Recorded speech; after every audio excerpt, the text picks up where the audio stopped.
The pool had cost Marcus Whitmore $47,000. Not just the construction, though that had taken 3 months and most of his patience, but the idea of it.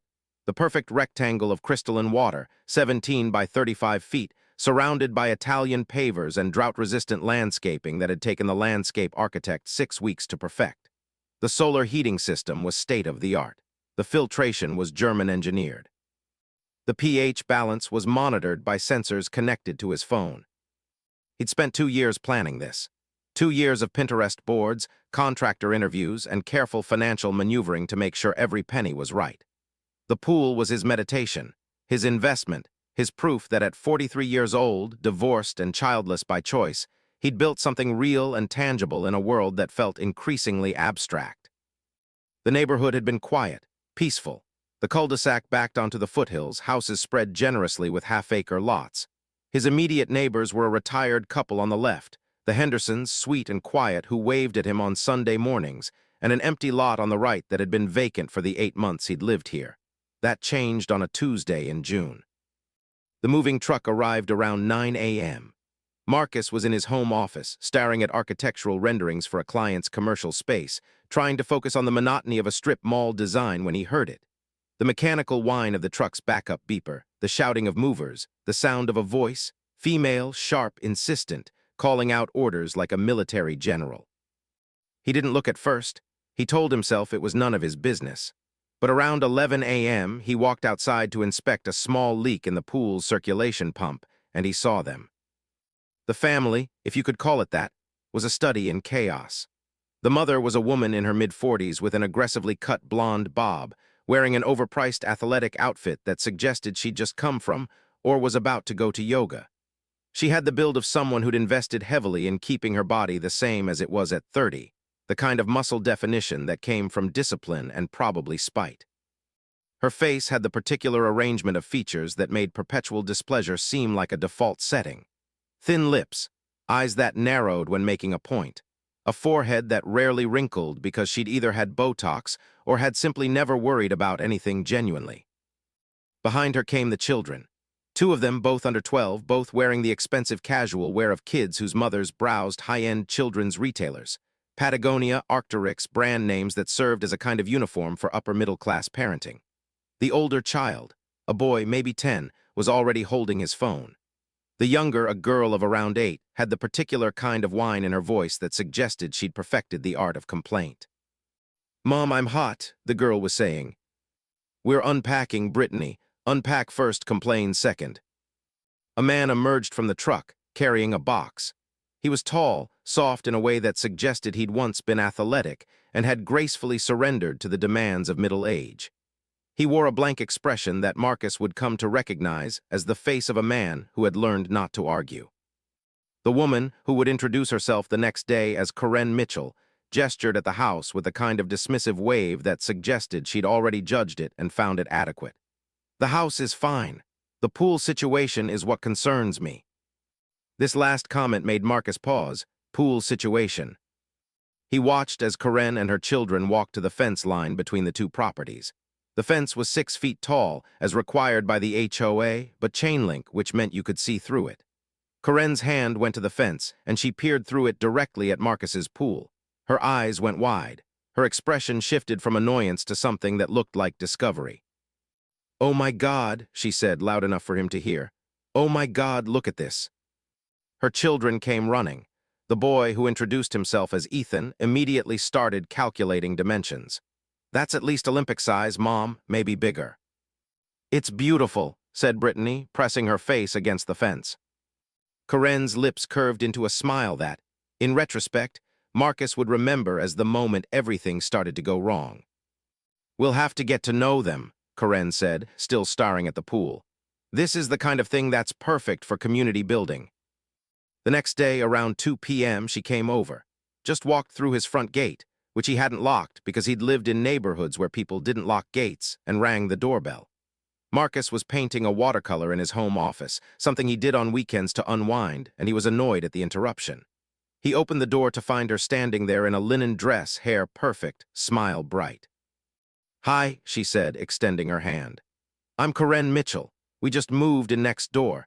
This is such a lovely neighborhood, and I wanted to introduce myself properly before the kids came over asking about playdates.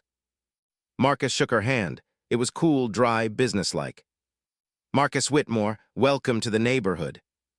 Your pool, she said, not even bothering with the pretense of small talk, is absolutely stunning.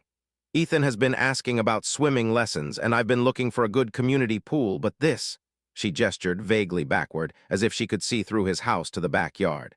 This would be so much better for the kids. I'm glad you like it, Marcus said carefully. I was wondering, Karen continued, her smile never wavering, if maybe Ethan and Brittany could come over sometime? Just for a quick swim? It would mean so much to them. They've been cooped up in the car for days, and honestly, I think it would help them adjust to the move. It was an ask so reasonable, so dressed up in parental desperation and neighborly goodwill that Marcus almost agreed. Almost. But something in her eyes stopped him. Not a threat exactly, more like calculation. Like she was already several moves ahead, already planning his response to her next request. I appreciate the ask, Marcus said, but I don't have the insurance for that if anything happened. Nothing would happen, Karen said quickly. We're very careful parents. The kids are strong swimmers. Still, it's liability. She nodded slowly, the smile cooling by exactly 1 degree. Well, if you change your mind, we'd love to work something out. We could do a waiver, make it official. I'll think about it, Marcus said, which was a polite way of saying no. She left, he closed the door. He thought that would be the end of it. It wasn't. The first incident happened 3 days later. Marcus was inside working on the commercial project when his phone buzzed, an alert from the pool sensors. Someone had entered the water. His heart rate jumped. He rushed outside, phone in hand, already dialing 911, and found Ethan Mitchell in the middle of the pool, doing what looked like an enthusiastic but unskilled freestyle stroke. Hey, Marcus shouted. Ethan stopped mid-stroke, water streaming down his face. For a moment they stared at each other across the distance. Then Ethan grinned, a kid's grin, innocent and unconcerned. Hi, Mr. Whitmore, your pool is amazing. Marcus forced himself to breathe. How did you get in here? The gate was open. Marcus could see the gate now, hanging slightly ajar. He'd left it open to run the circulation pump. You need to get out, now. Can I just finish? No. The boy climbed out dripping, looking genuinely confused about why the adult was upset. He took off running toward the fence, his wet feet slapping against the pavers. Marcus locked the gate. He texted Karen, Ethan was in my pool. Please keep the kids in your own yard. Her response came within seconds. He's just a kid. No need to be dramatic about it. This set the tone. Over the next week, Marcus discovered that Karen had apparently found the key to his security. She kept sending the children over, always with some excuse. A ball had blown into his yard. They were just looking for a frisbee. They wanted to say hi. Each time, one or both of the kids would end up in the pool despite the locked gate. The first time, Ethan had apparently climbed the fence. The second time, Brittany had somehow gotten the gate open. She claimed she'd been reading the lock, and it had seemed to work like her grandmother's. The third time, Marcus caught them both already soaking wet, splashing without shame, and Karen standing at the fence line, watching, offering a small wave. They're just playing, Marcus, she'd said when he'd stormed over. You can't deny them this. It's not like you're using it. I do use it, and they can't just. Where else are they supposed to swim? We don't have a pool. Most families don't. Your pool is just sitting there, mostly empty. What's the harm in sharing? The harm, Marcus wanted to say, was the principle. The harm was that he'd bought this property, paid for this pool, and had the right to decide who used it. The harm was that she was already reframing the situation in her mind as unfairness on his part, as if he was selfish for not sharing, as if his property was actually a community resource that he was hoarding. He installed better locks. He put up a no trespassing sign. He informed Karen, formally and in writing, that her children were not permitted on his property. Karen's response was a printed letter, delivered to his mailbox, claiming that the sign was divisive and set a terrible example for the neighborhood children about sharing resources. She suggested in writing that they could come to some kind of arrangement. Perhaps he could allow scheduled pool times, weekends only. She would even be willing to offer payment, not much of course, but something to acknowledge the wear and tear. Marcus threw the letter away without responding. The second incident happened on a Saturday. It was early morning and Marcus was working in his office, the window open to catch the breeze. He heard splashing, immediate, unmistakable, multiple bodies in water. He ran outside and found not just Ethan and Brittany, but two other children, neighbors, he assumed, in his pool. And Karen was there too, in a one-piece swimsuit, standing at the deep end like some kind of nativity overseer calling out instructions. Keep your head down. Proper technique, Ethan. What the hell are you doing? Marcus shouted. Karen turned unsurprised. Teaching a swimming lesson. These kids need to learn proper water safety. Get out of my pool. This is exactly the kind of attitude that keeps communities from working, Karen said calmly, not moving. If you would just work with me. I've asked you repeatedly. I've put up signs. I've locked the gate. How are you even getting in here? Karen smiled. There's a gap in the fence near the corner. Would you like me to point it out? You might want to seal that up. She was pointing out her own point of entry, like she was doing him a favor by identifying the weakness in his security. Marcus lost it. He started yelling, not his finest moment, he'd admit later, but in the moment, the rational part of his brain had checked out. He was shouting about trespassing, about property rights, about how he'd called the police, and they were coming to remove them. He was shouting about lawyers and restraining orders, and the fact that she was a terrible parent for letting her children behave this way. It was, he would later realize, exactly the kind of outburst Karen had been waiting for. Because the other two children in the pool, neighborhood kids with concerned parents who were probably starting to wonder where their kids had gone, went home and told their parents that the mean man next door had screamed at them, had called them criminals for just wanting to cool off on a hot day. And their parents, who had met Karen already, who had been charmed by her, who had no reason not to believe her version of events, began to suspect that maybe Marcus was the problem. Karen had carefully positioned the narrative, and Marcus, in his fury, had confirmed every word of it. The neighborhood Facebook group was called Ridgewood Crest Residents and had 427 members. Marcus didn't normally check it. He was barely on social media, but he got a text from his friend Dave, who lived 3 neighborhoods over, that said simply, "Dude, check Facebook." The post was from a woman named Sandra Chen, who lived 6 houses down. The headline read, "Does anyone know the situation with the man at 4847 Ridgewood? My kids had a terrible experience today." The post went on to describe, in carefully vague terms that somehow managed to sound damning, how her children had been yelled at and harassed by Marcus while trying to cool off on an extremely hot day. She didn't name him, but she didn't need to. Ridgewood Crest was small enough that people knew their neighbors by house number. The comments started immediately. "That's awful. Who does that to children? That must be the pool guy everyone's been talking about. I heard he installed solar panels too, completely against the HOA guidelines. My HOA is doing a review of everything he's built, very concerned." And then, buried in the middle, a comment from Karen herself. "I live next door to this person, and I can confirm that his behavior is quite alarming. I've tried to reach out and build community, but he seems to have an issue with children. It's very sad." She had positioned herself as the peaceful mediator, the one who had tried to make peace. She had transformed the narrative from "woman and her children repeatedly trespassed on my property despite my requests to stop" into "angry man harasses innocent children." Marcus felt the shift immediately. His Instagram DMs started filling up.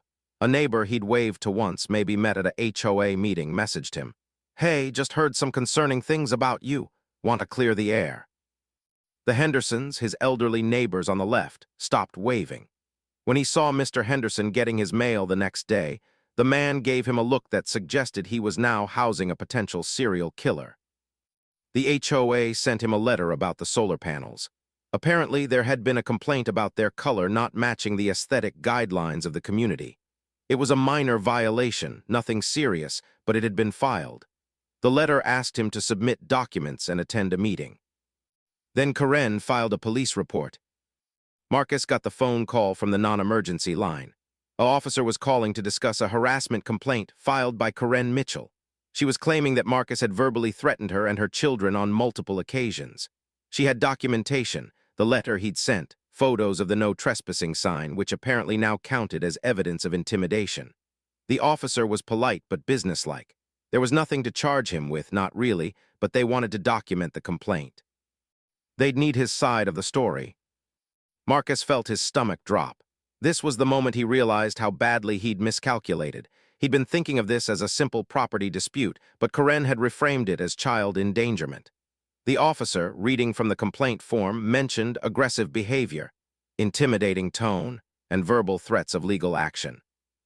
"She was in my pool," Marcus said, trying to keep his voice calm. "Without permission, multiple times, I asked her to stop." "And how did you ask her to stop?" I told her to get out. I raised my voice. "In front of the children." "Yes, because the children were also in my pool." "I see," the officer said in a tone that suggested he saw exactly what Karen had wanted him to see. It took 3 hours on the phone with a lawyer he'd found online to understand the scope of the problem. The lawyer, a sharp woman named Patricia Chen, no relation to Sandra, he assumed, but he didn't ask, laid it out in plain terms. "You have a situation where a neighbor is establishing a pattern. She'll keep doing this, entering your pool, having her children enter, getting neighbors to witness it, then claiming you're being unreasonable when you object. In her framing, you're the one with the problem. You're the one without community values. And the more you object, the more you look like the bad guy. So what do I do?" "Legally, you can file a trespassing charge. You can pursue a restraining order. You can sue her for damages, though you'd need to prove actual damages, which in this case is hard. But I'll be honest with you, any of those options is going to make you look worse in the neighborhood's eyes. You're already the guy who yelled at kids. Do you want to be the guy who called the cops on them too?" She was right, he was trapped. If he escalated, he became the villain. If he didn't, the trespassing would continue. "What about the police report?" Marcus asked. "It's documented now. If she files another one, it establishes a pattern of harassment from her perspective. And her pattern is going to be that you're creating a hostile environment. You need to be very careful about your interactions with her going forward." After he hung up, Marcus sat in his living room for a long time, looking out the window at the pool. The water was perfectly clear, temperature set to 82 degrees, pH balanced to 7.2. It was beautiful. And now he couldn't enjoy it because every time he tried to swim, he'd think about Karen somewhere on the other side of that fence with her phone, documenting his behavior. He called the locksmith and had them install the best gate lock available. He had the fence gap sealed with reinforced mesh. He installed security cameras, not just at the gate, but positioned to capture the entire pool area with audio recording enabled. If she and the kids were going to trespass, he'd have documentation. The next evening, Karen came to his door again. This time, her demeanor was different. The charm had been turned off. She looked tired, almost sympathetic. "I wanted to clear the air," she said without preamble. "I know we got off on the wrong foot. Ethan and Brittany are good kids. They just got excited about the pool. I should have been more firm with them." Marcus stared at her, suspicious. "And I realized that filing that police report might have been hasty," she continued. "I was just upset at the time. I've decided to withdraw it, actually. I'll call them tomorrow and tell them it was a misunderstanding." She was being nice. That was somehow worse than when she was being demanding. "That's good," Marcus said cautiously. "I'd really like it if we could start over," Karen said. "What if we sat down, had some coffee, and figured out a solution that works for everyone? I know you're protective of your property. That's understandable. But I also think maybe we got off on the wrong foot. Maybe there's a middle ground." Every rational part of Marcus's brain told him this was a trap, but he was exhausted. He was tired of conflict. He was tired of checking his phone for new neighborhood drama. Maybe she actually meant it. Maybe they could work something out. "Okay," he said, "coffee sounds good." It was the second biggest mistake he would make. The first had been installing the security cameras, which had made him look paranoid. The second was agreeing to coffee, which made him look willing to negotiate away his boundaries.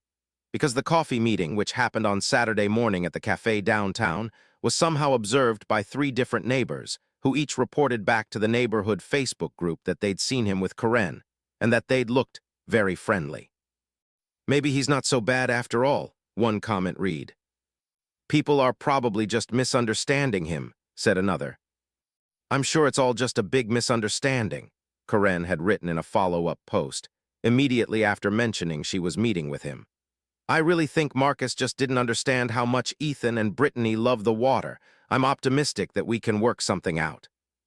She was controlling the narrative so precisely, so delicately, that Marcus didn't even realize he was being moved, until he was already positioned exactly where she wanted him.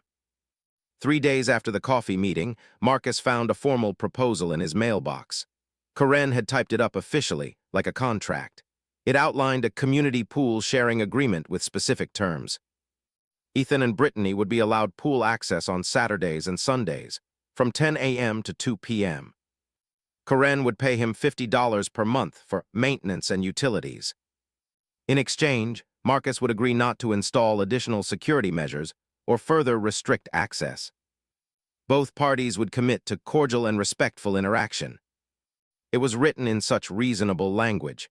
It sounded like compromise. It sounded like community values. It sounded like the kind of thing a reasonable person would accept. And when he didn't sign it, when he returned it unsigned with a simple note saying, "I can't agree to this," Karen's response on the neighborhood Facebook group was, "Still trying to work things out. Hoping Marcus will see the value of what we're building here as a community. Fingers crossed." The implication was clear. He was the problem. He was the one refusing compromise. He was the one who didn't value community. The third incident happened exactly 1 week later. It was Saturday, right at 10 a.m. Marcus was in his office, and he heard the gate open. He rushed outside expecting to find Karen and her children, but what he found instead was far worse. There were 8 children in his pool. 8.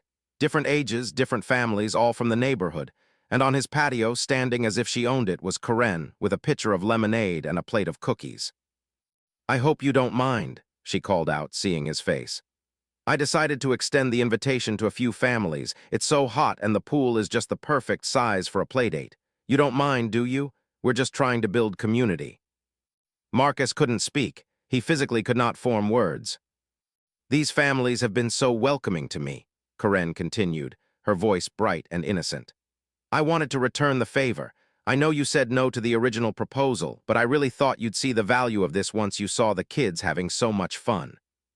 One of the other mothers, Sandra Chen, from the Facebook post, gave him a little wave. "Thanks so much for opening your pool for the neighborhood," she called out. "This is so generous of you." They thought he'd invited them. They thought this was his idea. Karen had either told them he'd agreed, or she'd implied it so carefully that they'd filled in the blanks themselves. Marcus left.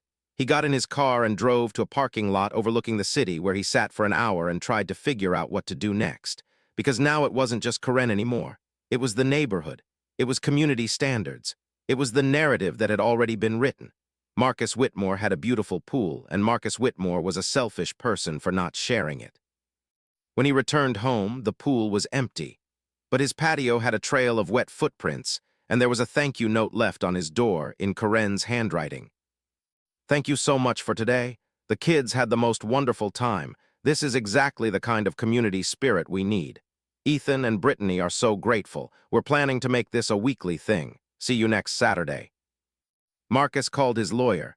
Patricia Chen listened to the whole situation without interrupting, and when he finished, she was quiet for a long moment. "She's doing it very well," Patricia finally said. "I have to admit that. She's created a situation where you have almost no good options." "Then what do I do?" "You could drain the pool. Completely, fill it in, cover it, make it inaccessible. It would cost you, probably $15,000 to $20,000 in drainage fees and materials, but it would solve the problem. I shouldn't have to destroy something I built because someone else is trespassing on my property." "You're right," Patricia said, "but the law is often about what you should have to do versus what it's pragmatic to do." Marcus was not willing to accept that. He was not willing to let Karen win this way. What he decided to do instead was document everything. He had the security cameras, which Karen probably didn't know about. He started keeping a detailed log of every trespass, every violation, every time someone entered the pool without permission. He printed out all the Facebook posts, took screenshots of the comments, and organized them in a folder. He also hired a private investigator. It seemed excessive, he knew that, but he'd reached a point where he wasn't thinking rationally anymore. He was thinking strategically. If Karen wanted to play dirty, he could play dirty too. The investigator, a tired-looking man named Robert who came highly recommended by Patricia, took about 3 days to call him back with findings. "Your neighbor is interesting," Robert said, sitting across from Marcus in his office. "Karen Mitchell, age 47, divorced twice, no criminal record. She's lived in 6 different neighborhoods in the past 10 years. In every one of them, there's been some kind of dispute. Homeowners associations complaining, neighbors filing complaints. In her last neighborhood, there was a significant incident. What kind of incident? She wanted to use a neighbor's tennis court. The neighbor said no. It escalated. There was a petition signed by 23 residents requesting that she move. The HOA got involved, there was mediation, the whole thing. She left about 8 months later, or was asked to leave, depending on who you ask. Marcus felt something cold settle in his stomach. This wasn't random. This was a pattern. Does she have money? He asked. Her ex-husband's must have. She doesn't work. But she has a trust fund, substantial one, inherited from her parents about 5 years ago. She's comfortable, very comfortable. So she can afford to do this, to just keep moving, keep creating problems. Essentially, yes. Armed with this information, Marcus felt oddly better and worse simultaneously. Better because at least he understood what he was dealing with. Worse because he understood what he was dealing with. Karen wasn't some unreasonable parent. She was someone with a pattern of behavior, a predatory instinct for finding conflict, and the financial resources to sustain it. He brought the investigator's report to Patricia. This is good, Patricia said, reading through it. It establishes a pattern of behavior, but I want to be careful about how we use this. If we start making accusations about her mental health or her history, she's going to claim we're harassing her. We need to be very precise about what we do next. What do you recommend? I recommend you get a restraining order. With documentation of the trespassing, the police report, the Facebook posts establishing that she's deliberately created a situation where neighborhood children are entering your property against your wishes. We have a case. You go to court, you get the restraining order, and she's legally prohibited from coming onto your property. Will that actually stop her? It will give you legal recourse if she doesn't, and it will be documented. If she violates it, you can call the police, and it's not just a neighborhood dispute anymore, it's a criminal matter. Hearing was scheduled for 3 weeks away. During those 3 weeks, Karen continued her Saturday pool parties. She somehow knew Marcus suspected that he was making a legal move because her behavior shifted again. The pool parties became more elaborate. She hired a catering service to bring food. She somehow managed to convince the HOA president to waive liability concerns by claiming it was a neighborhood community event. She printed up flyers and posted them at the community center. You're invited to Ridgewood Crest's first community pool day, Saturday, 10 a.m., 3 p.m. Food provided, RSVP with Karen Mitchell.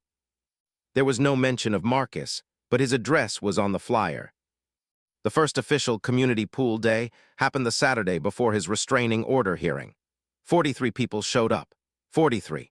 They brought their kids, their drinks, their lawn chairs. They used his pool like it was public property, and they brought wine and beer, and they played music, and they treated the entire backyard like a community center. Karen stood in the middle of it all, beaming, looking like she just organized the most successful neighborhood event in history. Marcus watched from inside the house, every muscle in his body clenched so tight he thought he might snap. He watched his pool, his $47,000 pool, turn into a public bath.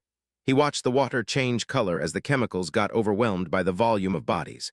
He watched someone's child throw up near the deep end. He watched a man he didn't recognize get drunk and nearly fall in. And he watched Karen move through the crowd like a queen, accepting compliments, arranging photos, all while her children and several other children cannonballed into the shallow end and splashed around with complete, unsupervised abandon. He called Patricia. I want to press charges, not just the restraining order, trespassing charges, all of them. Marcus, that's going to make you look like. I don't care how it makes me look. There was a silence on the other end. Then Patricia said, okay, we can talk about that Monday. But Monday came, and before Patricia could counsel him, something else happened. The call came at 4:47 p.m. on Sunday, July 16th. Marcus was inside, unable to watch anymore when he heard the screaming, not the playful screaming of children having fun, but something else, something primitive. He ran outside and found complete chaos. A little girl, Brittany, was being pulled from the pool by one of the other parents, a man in his 50s who Marcus recognized from the neighborhood. The girl was limp, pale, not moving. Her mother wasn't screaming anymore because her mouth was open in a silent O of horror. The emergency services were called immediately. CPR was administered by the man who'd pulled Brittany from the water. 30 compressions, 2 breaths, over and over. The ambulance came within 7 minutes, sirens wailing through the quiet neighborhood. Marcus stood at the edge of his patio, unable to move, unable to process what he was seeing.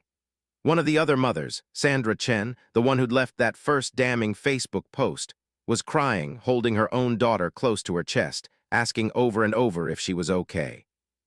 Brittany's mother, Karen, was in the ambulance, riding along, still in her swimsuit, soaking wet. By the time the ambulance disappeared, 30 people were standing in or around Marcus's pool, dripping wet in shock. It took about 15 minutes before they all scattered, going home, taking their children, leaving Marcus's patio a graveyard of abandoned towels and glasses and sandals. He cleaned it up mechanically. He didn't think about what he was doing. He didn't think about anything. He just picked up items and threw them away, cleaned up the puddles, drained the pool until it was completely empty and the concrete bottom was exposed like a grave. The next morning, the news came. Brittany Mitchell had been revived at the hospital. She was conscious, responsive, but they were keeping her for observation. Aspiration pneumonia was a risk. Brain damage from oxygen deprivation couldn't be ruled out. She was alive, but barely, and everything hinged on the next 48 hours. The neighborhood Facebook group exploded. Does anyone know which neighbor's pool this happened at? It must be that guy, the one who's been fighting with Karen. Oh my God, this is so sad. That poor family. I heard he didn't have proper safety equipment. No life ring, no first aid kit. Apparently, he wasn't even supervising. The children were completely unsupervised. That's criminal negligence. The narrative was forming in real time, and it was forming against him. By that evening, Marcus had received 3 calls from lawyers. 2 were representing neighbors who had been at the community pool day, and 1 was representing Karen directly. Karen's lawyer was very polite. My client, the lawyer said, is not interested in pursuing litigation at this time. However, she is interested in discussing liability, and we're prepared to send her medical bills to your insurance company. She's also prepared to take further action if necessary, depending on how her daughter recovers. It was a threat wrapped in civility. The police came to his house on Tuesday. A different officer from the first time, a woman who looked like she'd seen every kind of human behavior and was deeply unimpressed by all of it.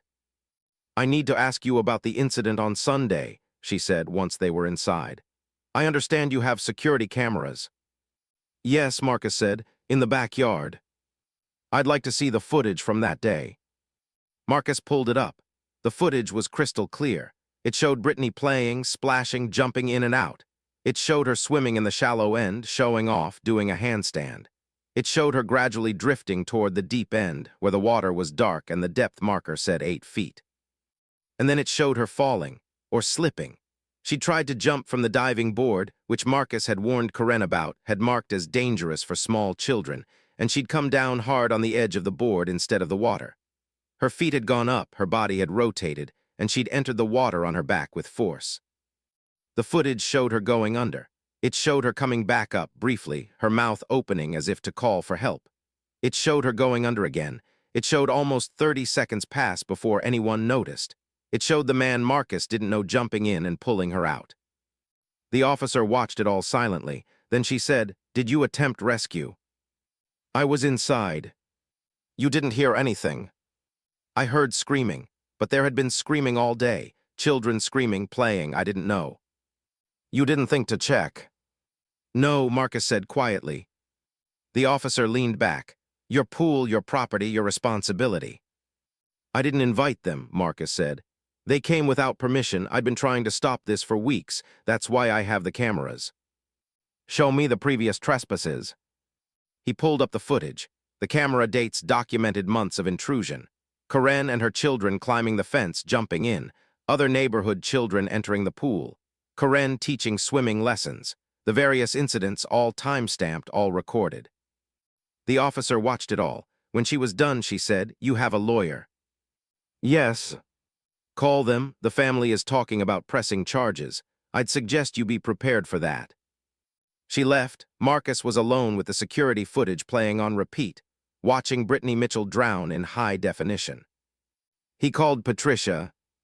This is very bad. Patricia said, not bothering with preamble.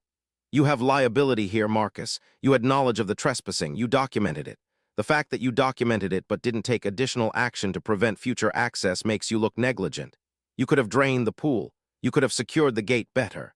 You could have hired someone to monitor it. Instead, you essentially documented evidence of a hazardous condition and did nothing about it. The hazardous condition was created by her, Marcus said, hearing the desperation in his own voice. She was the one allowing her children to trespass. Doesn't matter. Your pool, your property, your responsibility. That's the law. So what do I do? You lawyer up completely. You don't talk to anyone without me present. You don't post anything on social media. You don't respond to the neighborhood Facebook group. You prepare for a lawsuit. And Marcus, Patricia paused. You might need to prepare for criminal charges as well. This was a child, and she nearly died. The police report took another 2 days to complete. When it was released, it contained a recommendation for charging Marcus with criminal negligence and reckless endangerment. The district attorney's office would make the final decision, but the police report made it clear. They believed he bore responsibility for Brittany's near drowning. The neighborhood's response was swift. A petition was created calling for his arrest. 1,436 signatures in 72 hours. People he'd never met, people from neighborhoods miles away, signed the petition. The local news picked it up. Local resident faces charges after child nearly drowns in unsecured swimming pool. Unsecured? That was the word they used, as if he hadn't had locks and cameras and signs. As if he hadn't documented and warned and tried desperately to keep people out. On the 3rd day after Brittany was pulled from the water, KARENS posted on the neighborhood Facebook group. The post was a photograph of herself, looking haggard but dignified, standing outside the hospital with a caption that read, "Our family has been through a terrifying experience. We're blessed to say that Brittany will make a full recovery, though the road ahead will be long. I want to extend my gratitude to the wonderful people in this community who have rallied around us. And I want to say that I hold no ill will toward my neighbor. I believe in forgiveness. I believe that sometimes people don't understand the consequences of their actions until something tragic happens. I only hope that this incident will help him see the importance of community and responsibility. Brittany's spirit of openness and love for her neighbors is something we should all aspire to." She had just called him irresponsible, implied he was negligent, and framed it as loving forgiveness. The comments filled up immediately. "KARENS is such a class act. She's a saint for being so gracious. I'm glad her daughter is okay. That neighbor should be in jail. This is exactly why we need stronger laws about backyard pool safety." Marcus sat in his lawyer's office and watched the comments accumulate. Patricia sat across from him, reading them, her expression unreadable. "What happens now?" Marcus asked. "Now," Patricia said, "the district attorney decides whether to prosecute. If they do, we go to trial. If they don't, KARENS will likely file a civil suit. Either way, you're looking at significant legal expenses and significant damage to your reputation and your life." "How do I fix this?" Patricia looked at him like he'd asked an impossible question. "That," she said, "is beyond my expertise as a lawyer. Legally, we can mount a defense. But as a human being living in your community, that's a different problem entirely." Brittany was released from the hospital on day 7, with orders for follow-up appointments with a pulmonologist and a neurologist. The family had survived, which was the only thing that mattered, but the damage to Marcus's life was comprehensive and possibly permanent. The district attorney filed charges, 2 counts of reckless endangerment, 1 count of contributing to the endangerment of a minor. It wasn't the most severe charges they could have filed, which Patricia explained meant they had some doubt about the strength of their case, but it was still serious. It still meant trial. It still meant the possibility of jail time. The criminal trial was scheduled for September, 2 months away, 2 months for the story to settle into the neighborhood's consciousness, 2 months for the narrative to harden. Marcus Whitmore was a negligent, selfish man who had endangered a child. But something unexpected happened in month 1. It started with a comment on the neighborhood Facebook group, posted anonymously under a fake account. "Has anyone actually watched the security footage? The one that's been publicly referenced, because it shows some interesting things if you actually look at it carefully." The person then transcribed moments from the security footage, specific timestamps, and descriptions of events. They pointed out that Brittany had been unsupervised by her mother. They pointed out that Karen had been in a different area of the pool, standing on the diving board, when Brittany drowned. They pointed out that there was clear footage of Brittany entering the pool multiple times before the near-drowning incident, suggesting she had done so frequently and repeatedly, meaning Karen knew her children had unrestricted access to the pool. Within hours, other people from the neighborhood started commenting with their own observations. One person mentioned that they'd seen the children in the pool at least a dozen times before the incident.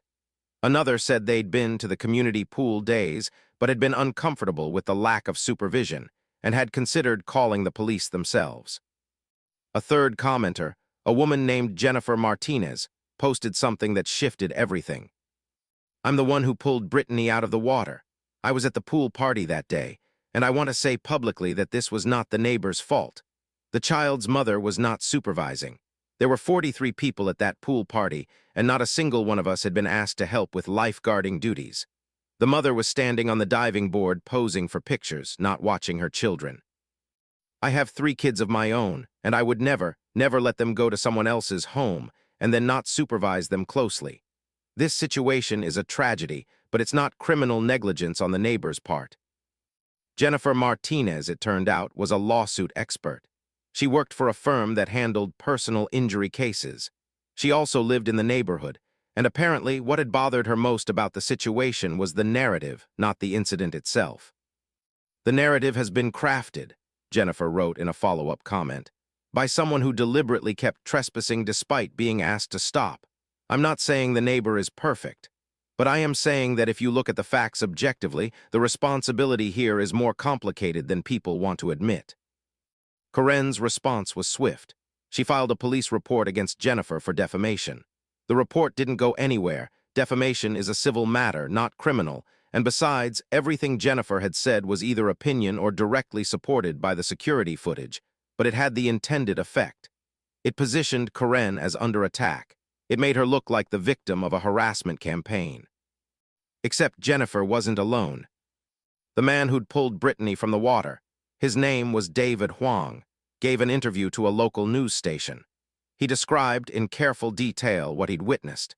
He made it clear that Brittany's mother had been distracted, that the pool had been dangerously crowded, that no one had been assigned any safety responsibilities. "It was basically a pool party," David said. "The neighbor wasn't hosting it, he was inside. The children's mother was present, but she wasn't supervising. A child nearly died, and that's tragic, but we can't blame the man whose house it was when he'd explicitly asked people not to be there." Sandra Chen, who'd left the original damning post on Facebook, who'd brought her children to the community pool days, came forward as well. She posted on Facebook that she'd been wrong to judge Marcus, that she'd been influenced by the narrative Karen had created, and that, having seen the footage, she now understood what had really happened. "I signed the petition calling for his arrest," Sandra wrote, "and I feel deeply ashamed of that. I let myself be manipulated by a neighbor I barely know, and in doing so, I may have contributed to an innocent man being prosecuted. I want to publicly apologize to Marcus Whitmore." Other neighbors started coming forward. Not all of them. Karen still had supporters, people who believed that Marcus should have done more to prevent the situation. But enough of them came forward that the narrative began to shift. The neighborhood was no longer united against Marcus. The neighborhood was divided, which meant the neighborhood was at least considering the complexity of the situation. The media coverage changed too. Once Jennifer and David went public, journalists started investigating Karen's history more carefully. They found the previous neighborhood incident. They found documentation of multiple trespassing complaints in other HOAs. They found a pattern. One investigative piece, published by the local alternative newspaper, was headlined, "Neighborhood Dispute: How One Woman's Campaign Against Her Neighbor Brought a Child to the Brink." It wasn't kind to Karen. It detailed her history, her tactics, her manipulation.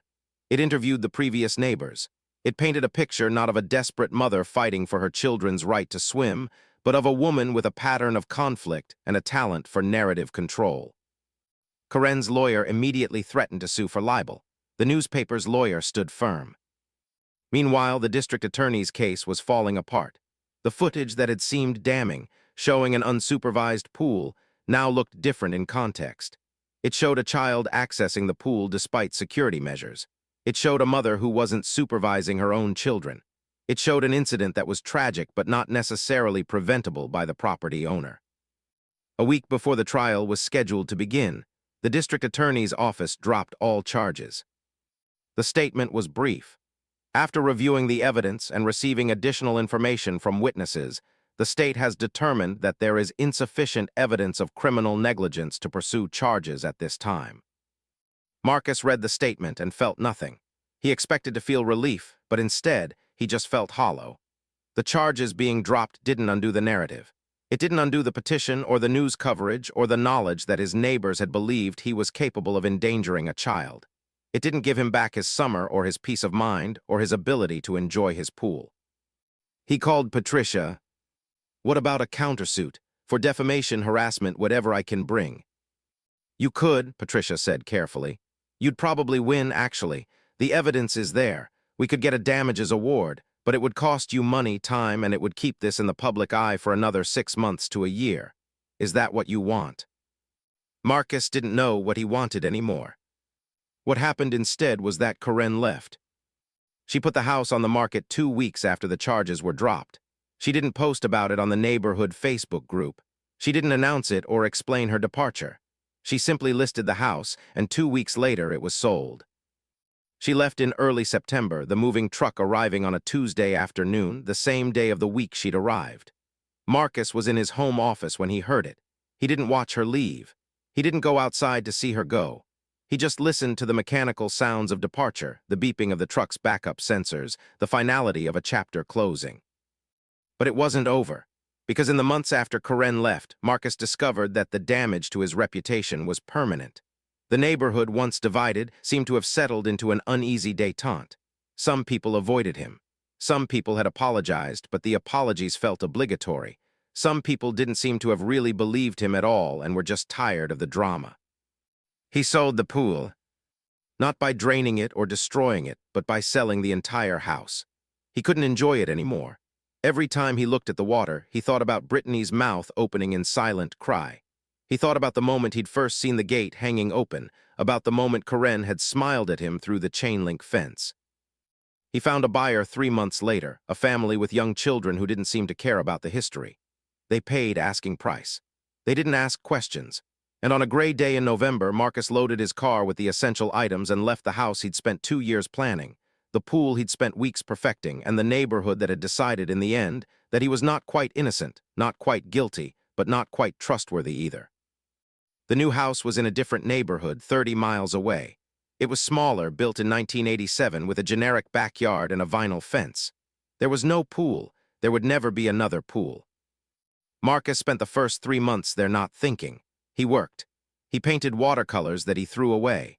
He went to therapy, which Patricia had recommended, where a woman named Dr. Amelia listened to the whole story and asked what he'd learned.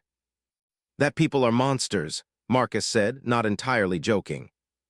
"That people are complex," Dr. Amelia corrected gently. "And that sometimes the line between victim and perpetrator gets blurry.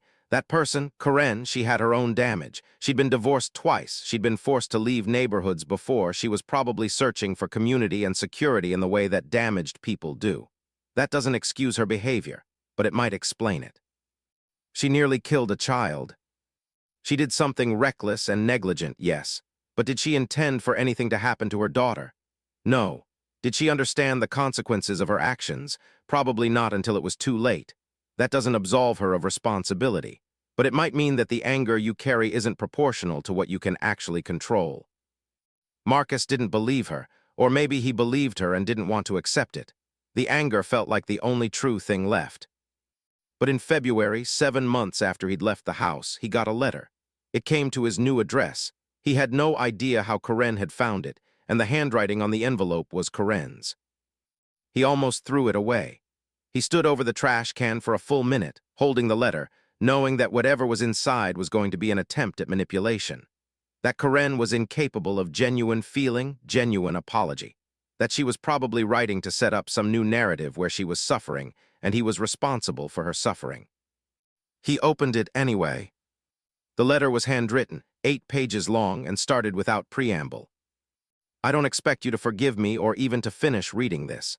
But I owe you an attempt at explanation, if not apology, because I destroyed your life and you did nothing to deserve it. I've been in therapy for 6 months, and my therapist has been trying to help me understand why I do what I do. Why I see something I want and decide that everyone should give it to me. Why I turn every community I join into a battlefield. Why I'm incapable of accepting boundaries. My first husband left me because of this. My second husband left me because of this. I've been forced to move 6 times, and in each place I create the same dynamic. I find a resource or a person or a situation that I feel entitled to, I push until there's conflict. I control the narrative so I'm the victim, and then I leave. With you, it was the pool, but it could have been anything. If you'd been a normal person living in a normal neighborhood without a pool, I would have found something else to fixate on. A garden, a tennis court, parking space, proximity to the school.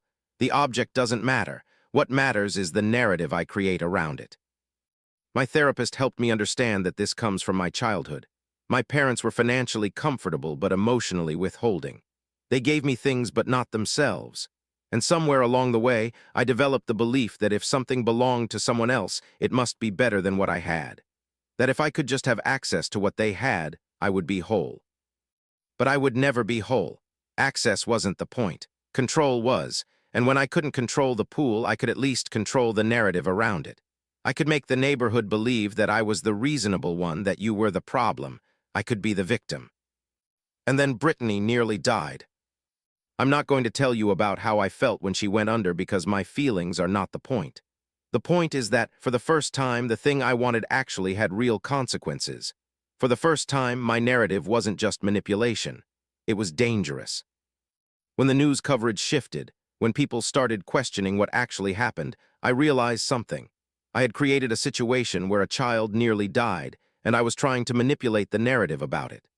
I was still trying to be the victim. Even after my daughter came that close to death, I was still thinking about how to position myself as wronged rather than wrong. That's when I knew I was sick in a way that I couldn't fix by moving again, or finding a new neighborhood, or a new person to have a boundary conflict with. I wrote you this letter 100 times in drafts, trying to find the right words. But there are no right words. There's no way to say I'm sorry for what I did that feels adequate. So I'm just going to say it plainly. I'm sorry. I manipulated you. I violated your boundaries. I endangered your reputation. I orchestrated a campaign against you based on false narratives that I controlled. And I nearly got you prosecuted for a crime you didn't commit. None of that was your fault. All of it was mine. I'm not asking for forgiveness. I'm not asking for anything except that the narrative has changed again. The neighborhood knows what actually happened. I didn't stay around to see it play out fully, but I assume you felt some vindication by now. It may not fix what I broke, but it might matter to you to know that at least the truth won in the end. I'm writing this from a small town in upstate New York where I moved after I sold the house. I'm living in an apartment with my daughter, who is fine, who will be fine. I'm seeing a therapist 4 times a week. I'm on medication that I was resistant to, but that seems to be helping. I'm not telling you this to seek validation or pity. I'm telling you this because I owe you transparency about my actions and my situation. If you want to sue me, I won't fight it. If you want to take legal action, I deserve it. If you want to never think of me again, that's your right. But I wanted you to know that you did nothing wrong. Your boundaries were reasonable. Your desire to protect your property was rational. Your response to my violations was proportionate. And I want you to know that the person who did something terribly wrong knows it, has acknowledged it, and is trying to be better. I don't expect this letter to change anything, but I needed you to hear it from me anyway. Respectfully, with genuine shame, and no expectation of reciprocal forgiveness. Karen Mitchell. Marcus read it 3 times. Then he put it in a drawer. He didn't respond. He didn't know if the letter was genuine or if it was one more iteration of manipulation. Karen trying to control the final narrative by positioning herself as self-aware and remorseful. In therapy, Dr. Amelia asked what he thought. I think she's complicated, Marcus said finally. I think she probably believes what she wrote, and I think that doesn't change what happened. Does it change how you hold what happened? I don't know yet. But over the months that followed, it did change something. Not forgiveness exactly, but a shift. The anger became less sharp. The shame Marcus had carried about the incident, the feeling that somehow he was responsible for the chaos, began to dissipate. He started painting again, and the paintings weren't angry anymore. They were just beautiful, trees and water and light, the things he'd been trying to capture before he met KARENS Mitchell. He made friends with his new neighbors. He attended neighborhood meetings. He didn't volunteer to be the HOA president, but he participated in decisions. He was present without being controlling. A year after he'd moved, he attended the art show at the community center in his new neighborhood. He'd submitted 3 watercolors, and he went expecting them to be ignored, which was fine. What happened instead was that all 3 sold. A woman bought them. She was a curator from a small gallery, and she offered him a show.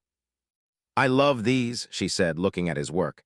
"There's something about them. They're peaceful, but there's complexity underneath. What's your story? Where do these come from?"